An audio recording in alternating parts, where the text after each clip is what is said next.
বারাকাতুহু। প্রিয় কাছের মানুষজন, আশা করি সবাই ভালো আছেন। আলহামদুলিল্লাহ আমিও ভালো আছি। তো আজকে একটা গুরুত্বপূর্ণ কথা বলার জন্য আসলাম আবার।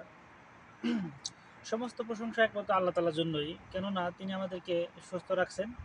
যার দরুন আমরা এখনো পর্যন্ত আ সঠিকভাবে চলাচল করতে পারতেছি এবং আমাদের কাজগুলো করতে পারতেছি। এমত অবস্থায় যদি আমরা অসুস্থ থাকতাম, হয়তো পারতো আমরা হাসপাতালে শুয়ে আছি অথবা বিছানায় পড়ে রইছি। কিন্তু আল্লাহ তাআলা আমাদেরকে অসুস্থ না রেখে সুস্থ রাখছেন। আর সুস্থতা হচ্ছে আল্লাহ তাআলার বিশাল বড় একটা নিয়ামত। এজন্য আবারও বলি আলহামদুলিল্লাহ।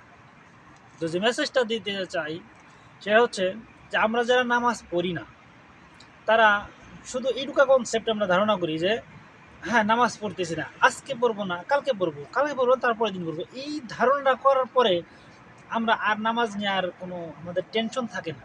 মানে আমাদের ধারণা এটাই যে আমরা শুধু নামাজ পড়তেছি না। হ্যাঁ, আজকে না পড়তেছি না, কালকে হয়তো পড়বো।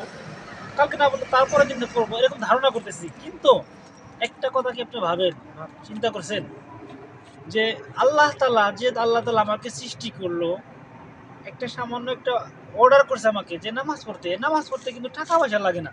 জাস্ট আপনার মনের ইচ্ছা থাকলে হয়ে যায়। তো এমত অবস্থায় আপনি যদি ধারণা করেন যে আল্লাহ তাআলা আমাকে সৃষ্টি করলো, ওই আল্লাহ তাআলাকে সেজদা দেওয়ার মতো এই কপালে নসিবে জুটলো না আমার। এই এই আমার ভাগ্যে জুটে না আল্লাহ তাআলাকে আমি সেজদা যে দিমু, এই না আমার নসিবে নাই, আল্লাহর নসিবে রাখতেছে না। এইভাবে ভাবেন, দেখবেন যে আপনার নামাজ পড়াটা সহজ হয়ে যাবে।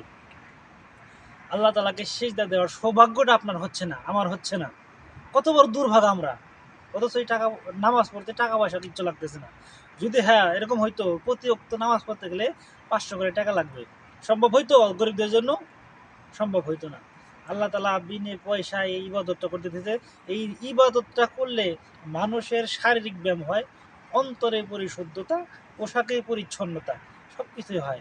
কিন্তু আমরা বেকারের মতো আমাদের আমাদের সময় কেটে যাচ্ছে, আমরা নামাজ পড়তেছি না। তাই প্রত্যেকের প্রতি আমি আহ্বান করব যে সময় তো একদিন শেষই হয়ে যাবে। আসুন আল্লাহর পথে ফিরে আসুন, নামাজের পথে ফিরে আসুন।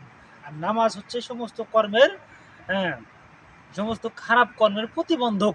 আপনি একটা খারাপ কাজ করবেন, আপনি যদি নামাজ কন্টিনিউ করেন, এই নামাজ আপনাকে ওই খারাপ কাজ থেকে বাধা দেবে। আপনার অন্তরকে বোঝাবে না এটা খারাপ কাজ, এটা করা যাবে না। তাই এটাই বলতে চাই সর্বশেষ এই কথাই যে আসুন নামাজের পথে ফিরে আসুন। তো আমার কথাগুলো হয়তোবা বিভিন্নভাবে অনেকের আঘাত লাগতে পারে, অন্যভাবে নেবেন না। আমি জাস্ট এটা দিনের দাওয়াতের উদ্দেশ্যে আমি কথাগুলো বললাম। আপনারা অবশ্যই বুঝতে পারবেন। আশা করি বুঝতে পেরেছেন। তো এই বলে আমি বিদায় নিচ্ছি। আপনারা ভালো থাকুন। আপনাদের আশেপাশের মানুষগুলোকে ভালো রাখুন। আসসালামু আলাইকুম ওয়া রাহমাতুল্লাহি ওয়া বারাকাতুহু।